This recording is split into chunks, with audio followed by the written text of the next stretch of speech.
Konen med æggene. Der var en kone på landet. Hun havde en høne blandt andet. Nu lægge æg er hønens fag, og dette gav et hver evige dag. Klask, æggene der på jorden lå. Med dem den hele lyksalighed faldt, og det var jo i grunden ikke så galt.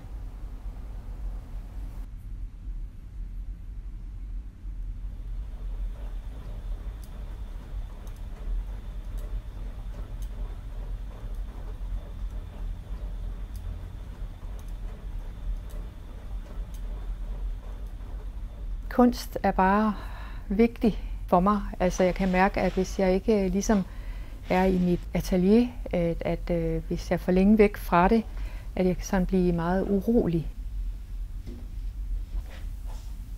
Så jeg oplever det faktisk som sådan ret nødvendigt, at jeg skal skabe.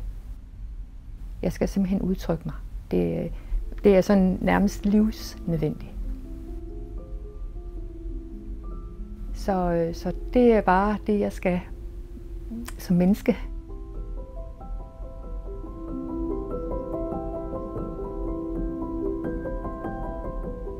Jeg tror, at jeg på et tidspunkt ligesom selv begyndte måske at tænke over, hvad er det egentlig, hvor er det, jeg hører til, hvad er det, jeg kommer fra, hvad har jeg med mig. Så alle de her tanker har fyldt mere og mere i mig. Jeg manglede ligesom at få dem ud i en form, og det er jo det, jeg ligesom oplevede, da jeg tog det her spring og kom over i kunstens verden, at jeg faktisk kunne udføre nogle af alle de her ting, der foregår i mit hoved. Der kan jeg ligesom være mig selv, og jeg kan udtrykke det, jeg oplever som menneske.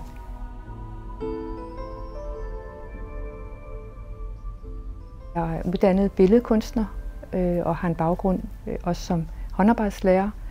Så mit arbejde i dag er at skabe kunst, og hvor tekstilen er sådan mit medie.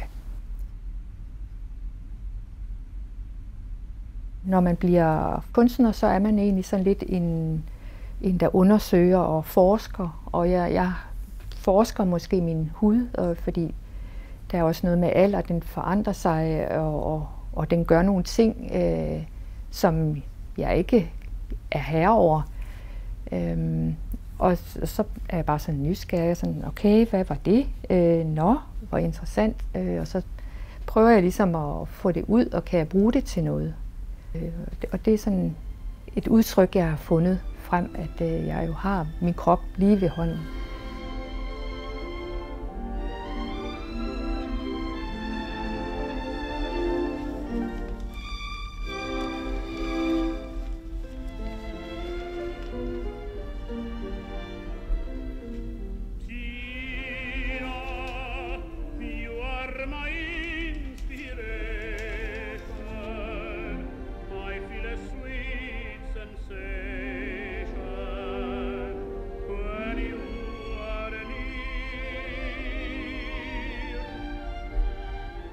Sådan ung kvinde, der bliver mit ønske jo også at få et barn eller børn.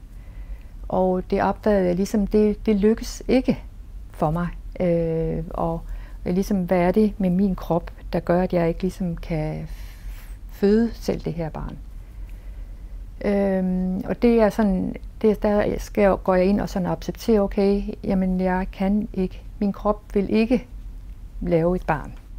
Og jeg tror, at det har fyldt måske meget mere i mit liv, end jeg måske har været klar over. Så de her æg ligesom på en måde kommer ud af min krop. Altså, jeg sådan prøver at forstå, hvorfor er det, I egentlig ikke kunne blive til nogle børn.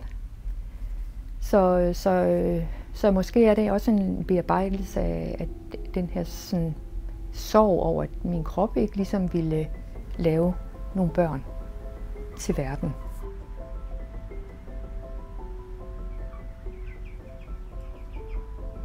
Det er mine børn, de her kunstværker. Det bliver bare mine æg, som jeg tager frem og sætter på en nederdel og bærer rundt med den synlig, at jeg har nogle æg de er bare på den her måde. Mine værker giver mig faktisk en stemme, fordi jeg ikke sådan altid kan finde ordene. Min rolle som højskolelærer, det er jo også at skal stå og afholde en morgensamling. Og jeg er egentlig født meget genert og stille, så det var sådan en meget grænseoverskridende ting, jeg skulle gøre. Jeg husker tydeligt min start. Det var den her fortælling med konen og æggene, men faktisk også til de værker, jeg ligesom laver i dag. Det er de her æg og den her kone, som er en kvinde, som jo også kunne være mig selv. Jo.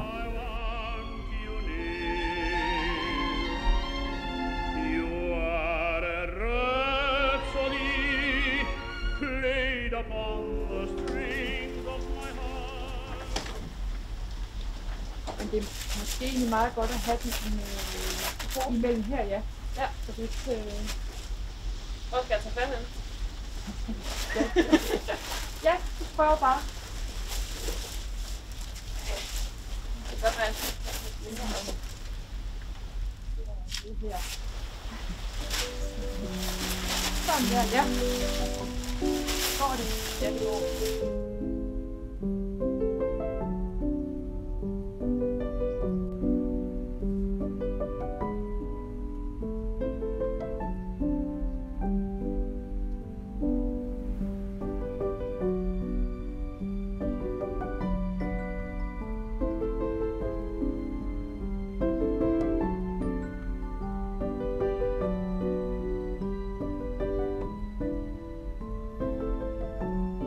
Det her blev vores 2 børn, fordi jeg kunne ikke selv føde nogle børn, så derfor valgte vi at adoptere. Så vi var heldige, at der var et søskende par, som vi blev godkendt til. Og så kunne man blive mor, rigtig mor, og far. Og de bliver jo bare ens børn, uanset hvem der har født dem. Så bliver de bare som om, at de altid har været der.